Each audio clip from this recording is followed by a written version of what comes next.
ফায়াকুলু ইয়া লাইতানি লাম উতা কিতাবিয়া, সে বলবে হা আমার আমলনামা যদি না দেওয়া হইতো, ইয়া লাইতাহা কানাতিল কাদিয়া, মৃত্যু যদি আমাকে শেষ করে দিত, মা আগনা আন্নি মালিয়া, দুনিয়ার ধন সম্পদ, নারী বাড়ি গাড়ি, মেম্বারগিরি, চেয়ারম্যানগিরি, মাতাব্বরগিরি সব শেষ, হালাকা আন্নি সুলতানিয়া, আমার রাজত্বগিরি নাই, আমার মেম্বারগিরি নাই, আমার চেয়ারম্যানগিরি নাই, আমার নেতাগিরি নাই, আমার আলেমগিরি নাই, আমার মুফতিগিরি নাই, আমার খতেবগিরি নাই, আমার বক্তাগিরি নাই, সব শেষ, সব শেষ, হালাকা আন্নি সুলতানিয়া।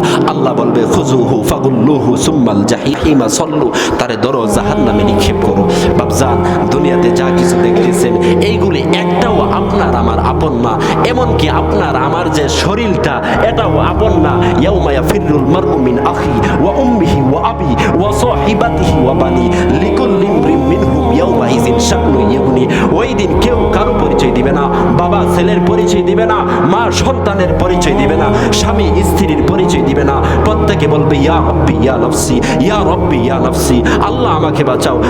ঈসা নবী বলবে ইয়া রব্বি ইয়া নফসি, নূহ নবী বলবে ইয়া রব্বি ইয়া নফসি, হযরত ইব্রাহিম খলিল বলবে ইয়া রব্বি ইয়া নফসি, হযরত ইসমাঈল যাবিহুল্লাহ বলবে ইয়া রব্বি ইয়া নফসি, হযরত মূসা সালাম বলবে ইয়া রব্বি ইয়া নফসি। আমাদের আখিরি পয়গম্বর হযরত